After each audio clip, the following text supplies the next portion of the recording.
ಭಾನುವಾರದ ದಿನ ಬೆಳಗಿನ ವಿಡಿಯೋ ನೀವೀಗ ನೋಡ್ತಾ ಇರೋದು. ನಮ್ಮನೆ ಪುಟ್ಟ ಸಂಪಿಗೆ ಗಿಡದಲ್ಲಿ ಒಂದೇ ಒಂದು ಹೂ ಬಿಟ್ಟಿತ್ತು, ಮೊದಲನೇ ಹೂ ಅದು.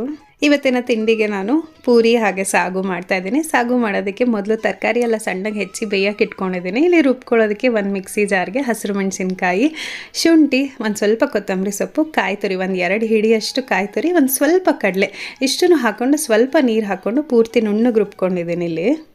ಮತ್ತೀಗ ತರಕಾರಿ ಮುಕ್ಕಾಲು ಬೆಂದಿದೆ ಅಂತಂದಾಗ ರುಬ್ಬಿಟ್ಕೊಂಡಿದ್ದೀವಲ್ಲ ಅದನ್ನು ಹಾಕ್ಕೊಂಡು ಚೆನ್ನಾಗಿ ಒಂದ್ಸಲಿ ಮಿಕ್ಸ್ ಮಾಡಿ ಎಷ್ಟು ಬೇಕೋ ಅಷ್ಟು ಉಪ್ಪು ಹಾಕ್ಕೊಂಡು ಒಂದು 2 ನಿಮಿಷ ಕುದಿಸ್ಕೊಂಡ್ರೆ ಸಾಗು ರೆಡಿ ಆಗೋಗುತ್ತೆ. ಇದಕ್ಕೆ ಬರೀ ಸಾಸಿವೆ ಮತ್ತು ಕರಿಬೇವು ಹಾಕಿ ಒಗ್ಗರಣೆ ಹಾಕ್ಕೊಂಡ್ರೆ ಸಾಕು, ಸಾಗು ರೆಡಿ ಆಗೋಗುತ್ತೆ. ಶುಕ್ರವಾರದಿಂದನೇ ನಮ್ಮ ಸಮನ್ವಿ ನನಗೆ ಪೂರಿ ಸಾಗು ಬೇಕು ಅಂತ ಕೇಳ್ತಾ ಇದ್ಲು, ಹಾಗಾಗಿ ಇವತ್ತು ಪೂರಿ ಸಾಗು ಮಾಡಿದ್ದೆ ಅವಳಿಗೋಸ್ಕರ.